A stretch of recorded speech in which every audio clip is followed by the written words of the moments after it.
Sanibonani, Mqeqeshi Wezinsizwa lo. Bathi ubhontsubhontsho nganje ngephuzu matshitshi xhomani. Bathi umfane impande semncane ondanga bathi indaba ethi mdala nti cha. Bamsukela bakithi ingane ihlaza uqe. Ufunza abaphathi bezonqamalalo delibishes bathi Intombi zimdonsa ngetyabe zithi umuhle webhontsubhontsho. Umuhle wamatshitshi xhomani. Kunensizwe ngibhalelile la. Umfowethu ubhalile wathi ke. Sawubona Mqeqeshi, kunentombi engiyibone ipostwe yenye intombazane engizwana nayo ku WhatsApp. Uthi umfowethu ke angikaze ngihlangane nayo le ntombi epostiwe kodwa ngibone izithombe zayo ngachazeka. Well mfowethu yabona esikhathini samanje kufanele uqaphele ngendlela esimanga especially kwizithombe. Yabona esikhathini samanje kunama iPhone, kunama filter amaningi. Yabona so ngoba ngelinye ilanga uyohlela usuku lo muntu ufuna ukuhlangana naye okokuqala uthola ukuthi wabona isithombe sakhe nje awukazi uhlangana naye. So ngiyakutshela ukuthi usuku lakho loba muncu ngalelo langa. Indaba isithombe. So isithombe esikhathini samanje sikhombisa enye into ngenxa yalama iPhone akhona, ngenxa yalama filter amaningi abantu abawasebenzisayo. So agcina ngasamveza umuntu lo okuyena saveza enye version yabo ongasiyo. So ke kufanele uqaphele nje esithombeni, ube aware, yabona. So ungenani ungathi sikunikeza ihint ukuthi lo muntu unjani, not ukuthi uyena exactly, just ukuthi ama expectations akho angabi high mhla usuhlangana naye, yabo. So kufanele uqaphele kakhulu isithombe. Kodwa kumfethu uthi ke ngibese ngicela lentokazi ukuthi ingicelele inamba yayo nangempela yavuma. Bengifisa ukwazi ukuthi ngiyifonele noma ngikhulume nayo ku WhatsApp ngingayingena kanjani. So wabe seyivala lapho kumfowethu. So ngamanye amazwi umfowethu kusho ukuthi kunentombazana azwana nayo, le ntombazana azwana nayo noma yaziyo ibe isipost izithombe, yabona. So lo mjidi uthe mangabe view le status wasebona le ntombazane le, yabo. So wayesekutshela le ntombazane ukuthi hayibo ngicela ungicelele inamba yakhe lo, yabo, yale ntombazane le futhi angayazi. So ke ngempela le ntombazane bese imcelele inamba, okay, futhi wayithola kumjidi inamba. Manje umjidi usefisa ukwazi ukuthi okay njengoba ngaze ngihlangane nayo le ntombazane and asazani nayo, so ke ngingamisa kanjani? Ngabe kufanele ngiyifonele noma ngikhulume nayo ku WhatsApp, yabo. So angayingena kanjani? Ufisa ukwazi umfowethu ukuthi esimene sikanje angamisa kanjani. So okokuqala nje mfowethu engakusho ukuthi yabona ube nenhlanhla ngendlela esimanga, yabona. Akuvamisile ukuthi intombazane nje vele ithi hayi mnikeze inamba yami even singakaze sihlangane, yabona. So ube nenhlanhla ngendlela esimanga. Enye into ke mhlambe esingayiqaphela la ukuthi kungenzeka nayo intokazi la ikhona ukuthi mhlambe inxanile, yabo, inxanwe ngempela. Waphela ubuye ukhumbule ukuthi akuthina sodwa esinxanwayo, nabo labantu bayanxana, yabo. So kuyazithi hayi awumnikeze inamba yakhe as much as singakazi sihlangana. Okay. So into ekufanele uyenzeke esimene esikanje, intombazane njengoba isinginikezile inamba akufanele uyifonele. Why kungafanele uyifonele? Ngizokuchazela.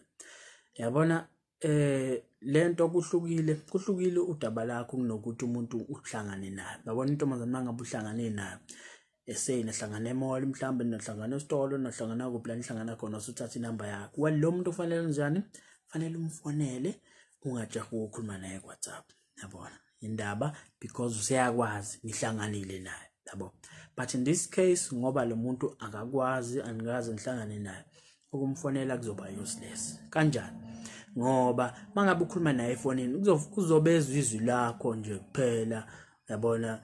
Like uzobe ekhuluma nesiboko into angayazi, yabona. So kungcono mangabe ukuthi awumfoneli uyokhuluma naye ku WhatsApp, not ukuthi uyomshela ku WhatsApp, uyokhuluma naye njengomuntu osekhulile ku WhatsApp ukuze kuzohamba ingxoxweni ifike la khona mhlambe lanisendela nakhona izithombe, yabo, into kanjalo, yabo. Kanti mangabe uzomfonela ngeke kuze kufike lapha. So kusho ukuthi uvele nje straight uye ku WhatsApp. Kumbuleke njengoba ngisho ukuthi kuhlukile udaba lakho nasekutheneni umuntu mangabe uhlangane naye, yabo.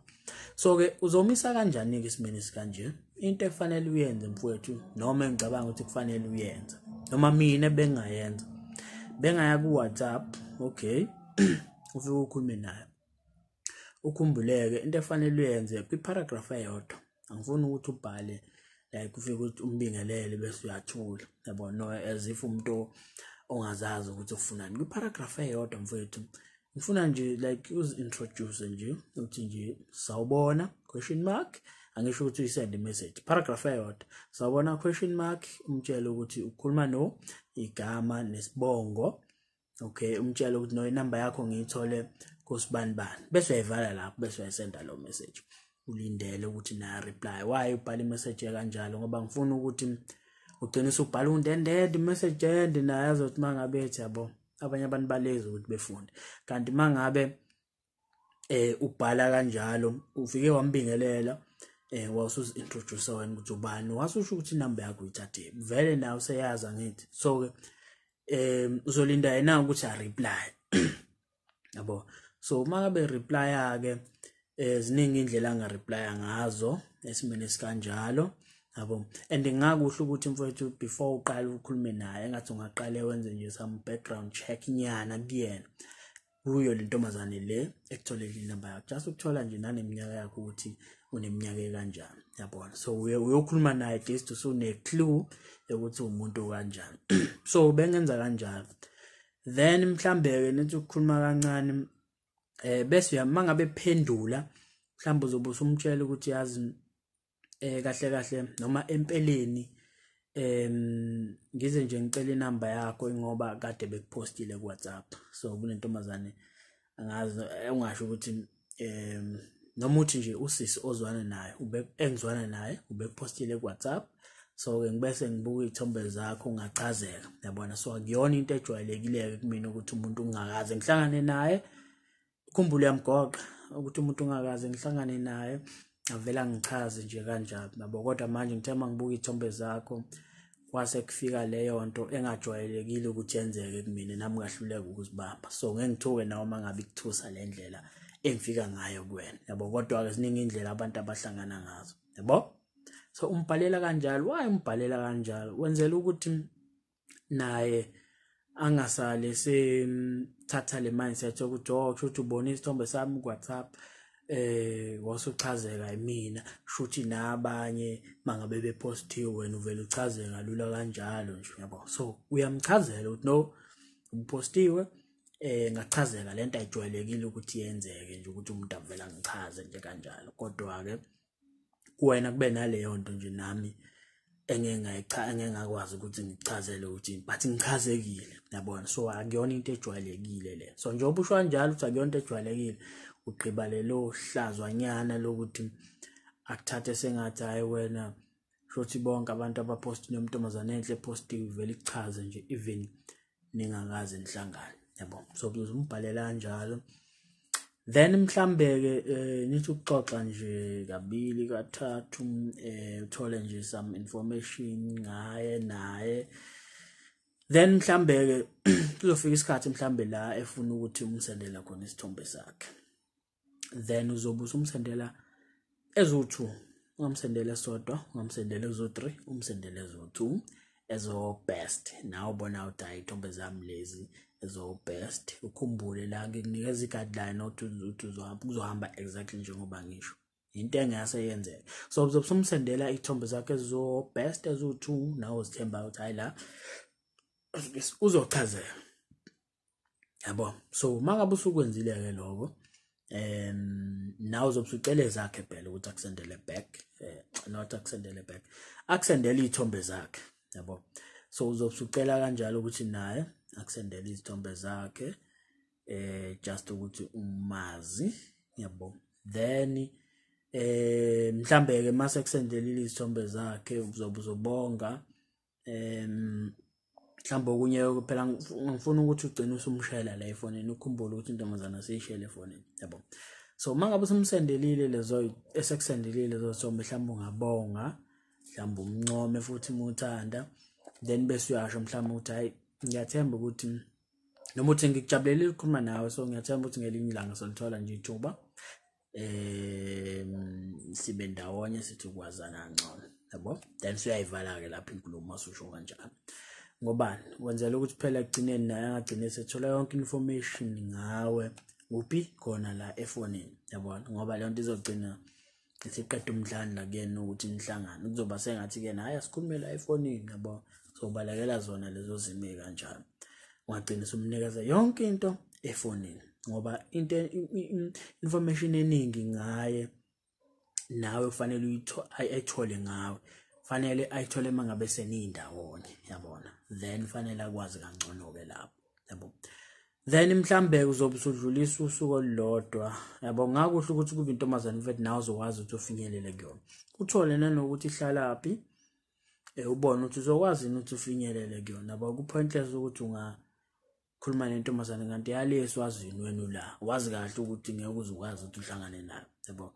So kufanele ubone lo muntu ngizokwazi ukuthi ngihlangane naye noma cha. So mangabe ubona ukuthi uzokwazi uhlangane naye, mhlawumbe into ongayenza kungadlulisa usuku olulodwa noma izinsuku ezimbili ukwena, mhlawumbe ubuye ukhulume naye umbingelele, mayevuma bese uyamtshela mhlawumbe ukuthi yazi ngakujabulela ukubona ungasithola leni isikhathi mhlawumbe sithi nje uba ndawonye sishawa umoya, sithi wazana kangcono, mhlawumbe ungasho kanjalo. So wenzani lapho? Uhlela usuku, indaba ungalihlelanga ekuqaleni usuku, kwenzela kona ukuthi ungabe usuzama walo. Ukhumbule phela lo muntu beniqala ukukhuluma naye, so mangabe uqala ukukhuluma naye uzohlela nosuku mfethu engathi uzama wala, so ungagcina izinto zakho zingasekuhambeli kahle, yabo. So njengoba wenza kanjalo ke udlulisa usuku olodwa nimeza ukuthi njengoba ngisho ukuthi kuwena usuhlela naye usuku, yabo.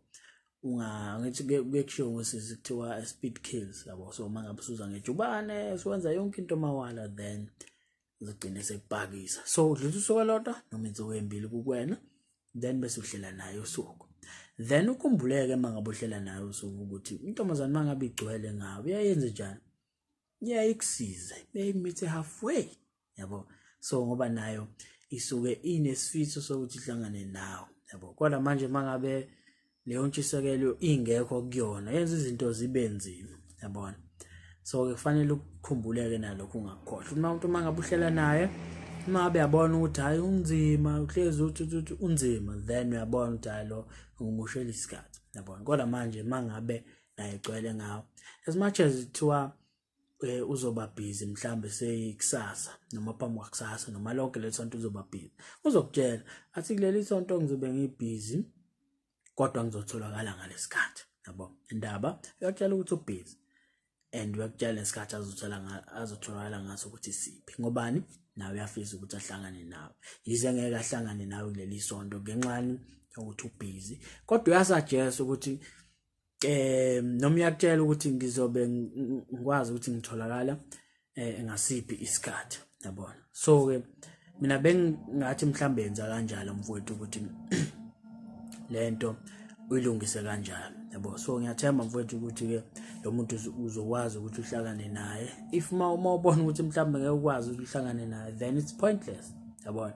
Ngoba into ebalekile phela ukuthi nibe ndawonye, ngeke kuze kusize ukuthi nikhulume nje efonini, ugcine umshayele efonini, ngoba nakhona mhlambe ungamshayela efonini aqome, kodwa manje maningena ize nihlangane uyafana umuntu ozimoshela idatha lapho. Kubalekile ukuthi nihlangane nibe ndawonye, ngoba ngihlezi ngisho ukuthi umuntu mangabe nindawonye naye usibeke emathubeni ukuthi umqabule, uphinde uzibeke emathubeni ukuthi umhlabe futhi. Kodwa manje mabe uzokhuluma naye efonini uzomhlaba kanjani, yabo.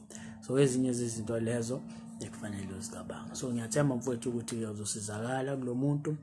Izindlela enihlangane ngayo ingathokozisi, but iziningi indlela abantu abahlangana ngazo, yabo. Shoke mfowethu.